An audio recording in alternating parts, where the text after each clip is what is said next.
burns food within their bodies and releases energy to do various activities. Land animals breathe oxygen from air, while aquatic animals like fishes breathe oxygen from water. Let us start with amoeba, which is a tiny single-celled organism. Gas from water passes into amoeba through cell membrane and carbon dioxide leaves through it. But larger animals need special respiratory organs to obtain sufficient oxygen.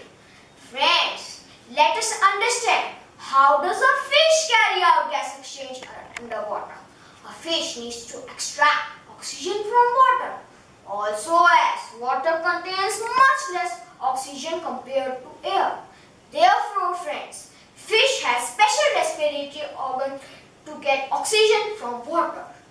Friends, fishes have gills to carry out gas exchange underwater.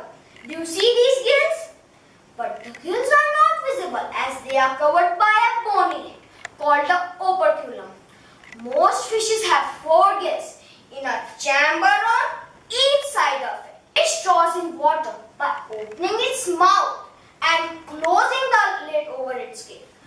Blood flows through gill filament in opposite direction of water passing into the gills, and this helps in taking all the present oxygen from the water into the blood. Let me explain you better on a board. Friends, imagine water is flowing in this direction and blood is flowing in opposite direction, which is in this direction. In this case, there will be a maximum gas exchange, about 90%. But if the blood also flows in the same direction, there will be very less exchange of oxygen, only about 50%. And this is not sufficient for the fish. Friends, let us understand, how does an insect breathe? Do you recognize this insect? Beetle, Yes. beetle. This is a grasshopper. Grasshopper breathes through series of holes called spiracles, which are placed on sides of their bodies.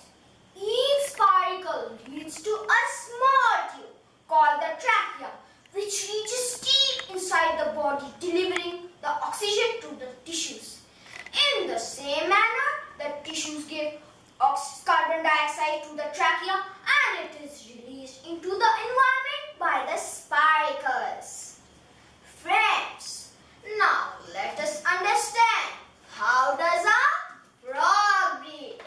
A frog is an amphibian as it can live on both land and water. Therefore, friends, it has adapted itself to breathe in both the habitats. When on land, frog breathes through lungs. When it breathes, their mouths are closed and the throat sacs pull oxygen through nostrils placed on top of their head. The nostrils give oxygen to the lungs. Do you see these nostrils? They give oxygen to the mouth cavity and they give the oxygen to the lungs. Do you see these